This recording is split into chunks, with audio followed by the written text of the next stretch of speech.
Mrs. Highsmith says her husband's cheating and lies are literally killing her.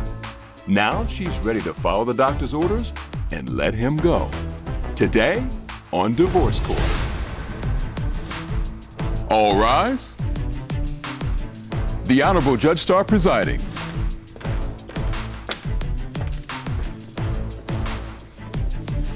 Hello, everyone. You may be seated. Your Honor, the case of Highsmith v. Garner. Thank you very much.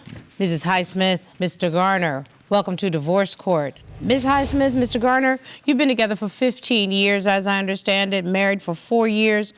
You have no children together, but you do have 4 children from a previous relationship, Ms. Highsmith, and your youngest is 23. So out of the house, you've raised your kids, if I'm not mistaken. Yes, ma'am. Okay. Why are we in court today? I am in court today because I am sick of my husband lying and cheating and manipulating, and it's causing me to be very sick, and it's going to cause the death of me. And I'm just sick of tired of being sick and tired, and something has to change, or I'm leaving. And I see you brought divorce papers to court today. I did. So you are serious about this? I am. Okay, Mr. Garner, you understand what your wife has said? Yes, ma'am. What do you say, sir? Well, I'm just here to try to save my marriage and help my wife out the best way I can. You seem like you are like, I'm tired of hearing the same old story. Well, it's natural. It always be the back and forth thing, so, you know. Let me see how we got to this point.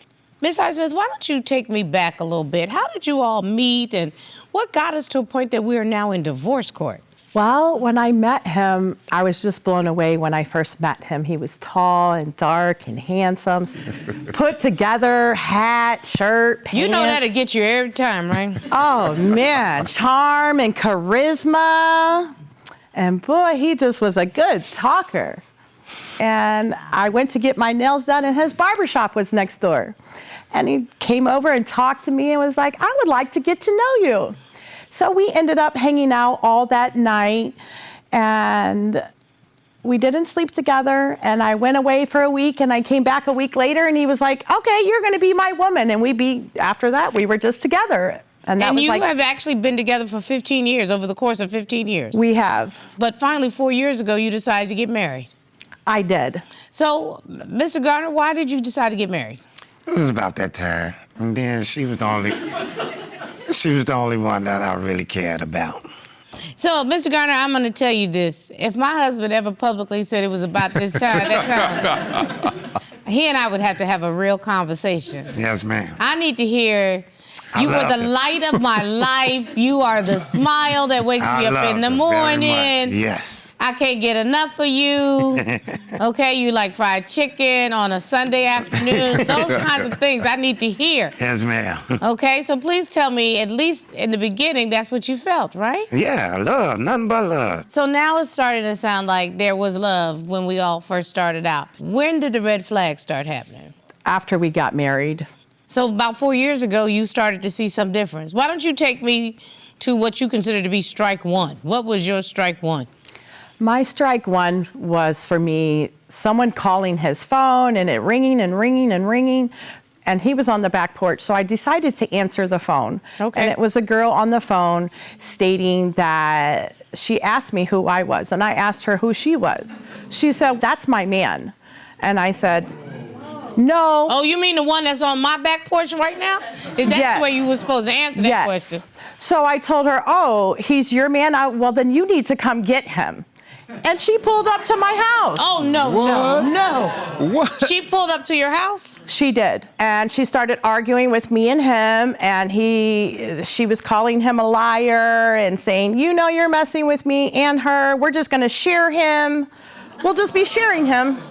Were you married at this time? I was not quite yet married to him. And you were engaged at that point? We were. Tag, you're it, Mr. Garner. Who was this porch girl?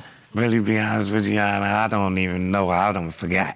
It's been a while, 10 years ago. Yeah, that's why I can't even think about that. But Ms. Highsmith said that was like strike one that let her know that you were still dipping and dodging. Were you still dipping and dodging at that point? No, not really. No, I hate when I hear not really. because that is a player's way of answering a question. Were you still dipping and dodging with somebody else at the time you were engaged to, about to be married to, and No, living ma'am. with this woman? No, ma'am. So the lady who rolled up at your house 10 years ago Right. in her car and claimed that you were her man and got into an argument with your not wife was lying. Is that what you're telling me? Yes. And he She got was in the car and completely rode lying. off with her. Okay. He got in the car and rode off with her, him and his cousin. Took off. Okay. Okay. So the plot thickens. You got in the car and you rode off with her. Yes or no? First of all, I'm sitting here trying to find out who she talking about. You can't be doing nothing but talking about my cousin, because she came to come rescue me. And then he stayed gone for like 3 months, just left. For yeah, several I stayed months. away several months. I ain't want to go back to the house and get to arguing and nagging. No, that's not me. So you would rather walk away from a situation. She be trying to fight, and I'm running. Miss Highsmith, how did you come back together? You know what? We Because did I'm not gonna tell talk- you right now. We did not talk for 3 If he drove months. off with another woman, he would have kept driving if it had been me. Okay? So what in the world did he do, smooth talk Sammy over here? What did he do to get back into your good graces? You know, he didn't talk to me for 3 months, and then out the blue, he called me and asked me if he could come by so we could talk, and he did.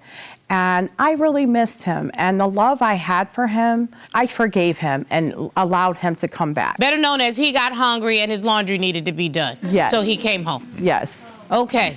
I understand that there was a cancer diagnosis. I beat breast cancer twice. It actually impacted on your relationship. When I got sick, he didn't help me very much going through chemo. I was in the hospital 28 days. My body was shutting down, and out of those 28 days, he may have came to visit me 2 times in the hospital. I was there with her. I don't know what she talking about.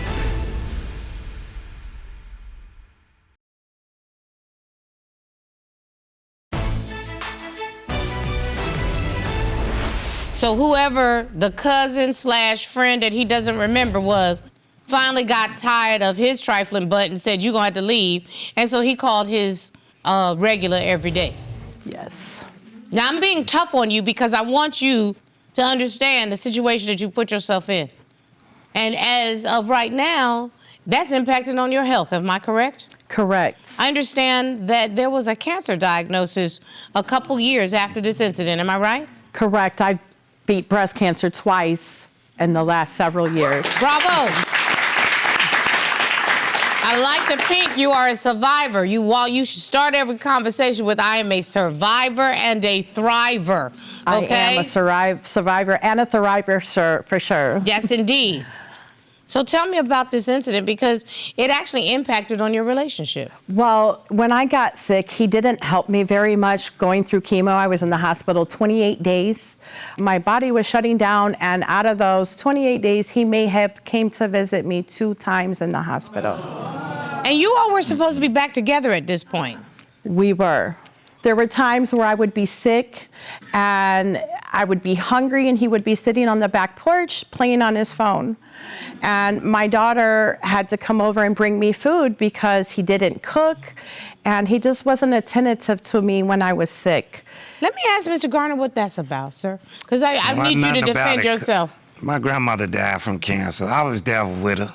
I don't know what she talking about. But Ms. Highsmith says you were not there for her. I heard what you said, and I'm sorry to hear that you lost your grandmother I don't due know. to She cancer. probably caught a slight case of amnesia right now. So you're But I was there. saying you were there for her. Yeah. He may have been there physically, but he was not there emotionally or mentally through the worst time of my life. I done been with a lot of people in my life that had cancer. And I'm the same person that told them, keep on fighting. And next thing I know, they back well, they back cool and everything. So at the same token, I don't know what she's talking about. I know, but I want to be very clear about this. My notes say that this was stage 3 cancer. Am I correct? Yeah.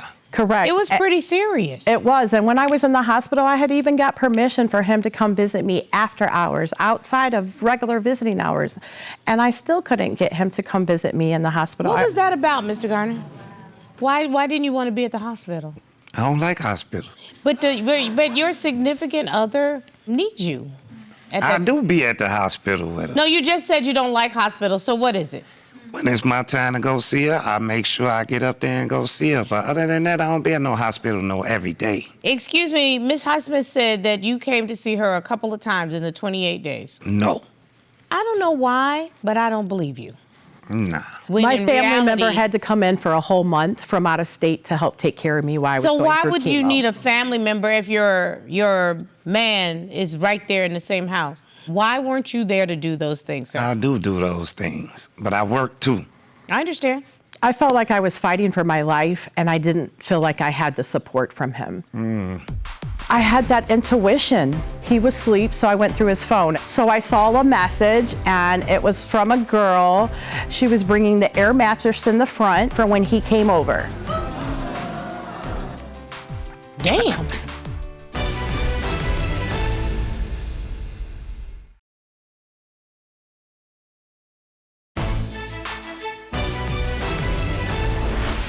It sounds like this relationship is sort of one-sided. It feels like it's been one-sided for 15 years. You all have known each other for 15 years now. At that point, it had been 11 years. And there had been numerous shenanigans, as you have now described. What was it that he did in that year to make you think he was a changed man and he would be there for you to be your husband, not just your living boyfriend? What occurred during that time period? He started stepping up, providing, taking me out, whining and dining me, was there for me emotionally and mentally. And I think he did that to trap me to getting married to him because he was going to lose me at that point. I was at my wits' ends. And I had been playing house with him for 11 years, and I wasn't going to play house anymore. Mr. Garner, what made you marry Miss Highsmith at that point? Because I loved him. And how do you define love, sir? Because in sickness and in health means something. Of course. We take care of each other. Excuse me, Miss Highsmith doesn't seem to perceive that you have been there for her. I don't know I keep telling you, it's like case of amnesia around here. No, she has her own perception. Miss Highsmith, why do you think that he has not been there for you? Has he been there for you financially? No, he does not put in his 50%. He puts in 10% and wants his hand clapped for 10%. Are you serious? 10%? I'm very serious. Do both of you work outside of the home? Right now, I am disabled because of beating breast cancer. I'm having other health issues, so I'm unable to work at this point. Government assisted disability? I do. I receive disability right now, and I use my whole check to pay rent and bills. Everything I have goes right towards that. And does Mr. Garner contribute at all? He does contribute, but not very much. So, Mr. Garner, why are you not stepping up, sir? I have been stepping up. The job that I work, it kind of slowed down now, but it's picking back up. And then I'm trying to get a second job. I'm not finna do that because I'm gonna break my backbone again and I'm gonna be stuck without a job, period. I give her all the money. She take care of everything. Is that correct, Ms. Highsmith? That is not correct. That is not how it's been lately. No. Oh my God. At this point, it sounds like the relationship is one-sided. Up here. Ms. Highsmith, is this enough for you in the relationship? It's going to cause the death of me. I'm having cardiac issues, and I'm going to end up having a heart attack. And I have to choose myself first and put myself first. And I have not even pierced the whole subject matter. Right. Because you consider him to be a cheater in addition to not being supportive. Explain to me what you mean.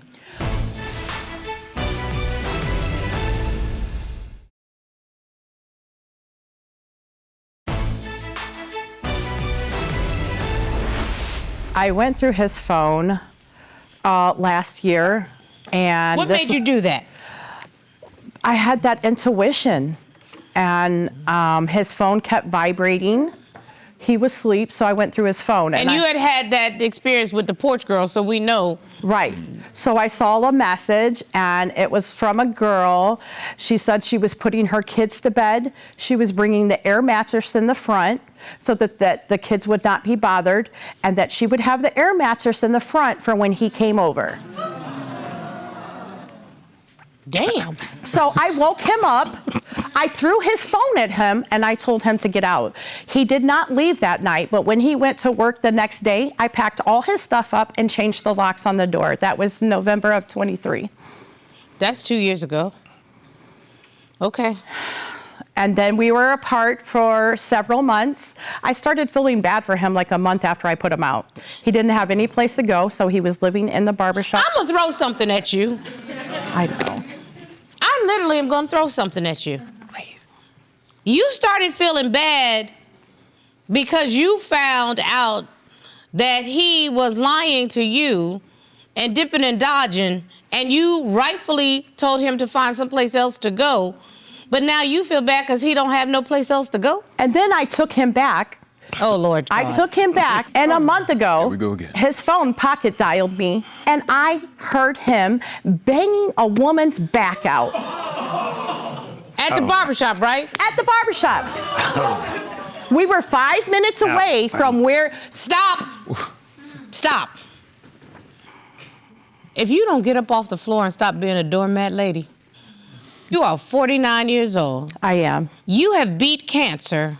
You are a survivor and a thriver. And yet you are allowing somebody to take advantage of you in ways that I have not seen in a long time.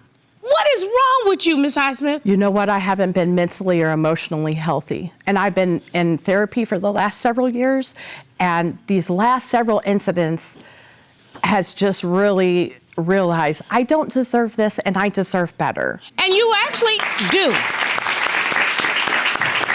Ms. Highsmith, I know that you petitioned the court to ask your husband to take a polygraph examination. Correct. Mr. Garner, you declined the court's offer. I don't need to take no polygraph.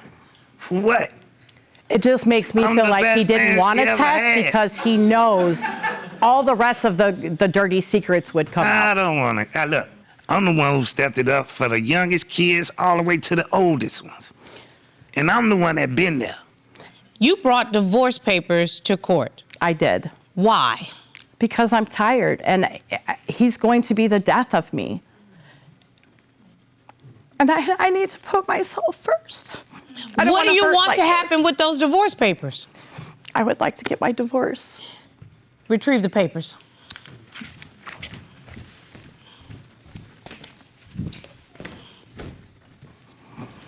Thank you very much.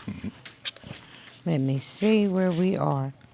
I've Ms. never been- Highsmith, you've already signed them. I have never been hurt by a man like this ever. And I don't ever want to feel like this again. You will continue to feel like this for the rest of your life if you stay with this man. Would you like me to serve the papers? Please. Serve the papers. You've been served. Ms. Highsmith, you cannot be a doormat if you do not lie down on the floor. You've been lying down on the floor for the last 15 years, and this man has walked all over you. Over your heart, over your head, over your soul, and over your spirit. It is time for you to walk away. I have just served him with the divorce papers as you have asked. What are you prepared to do, Ms. Highsmith? I'm prepared to move on with my life. Are you prepared to walk away? I am. Corey, escort the plaintiff out, please. Yes, ma'am. You want to follow me this way? It's time for you to leave. Walk out of his life.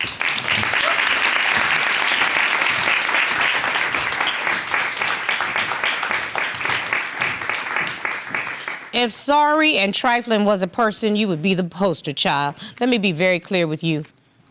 The truth has been revealed, sir. This case is closed. You are one of the worst husbands that I have ever seen. And you know what? The sad part about it is you'll probably be able to talk your way back in. This case is closed.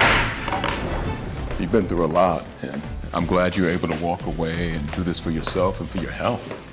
Well, if I don't, I could have a cardiac arrest. I could die. Yeah. I don't want to die.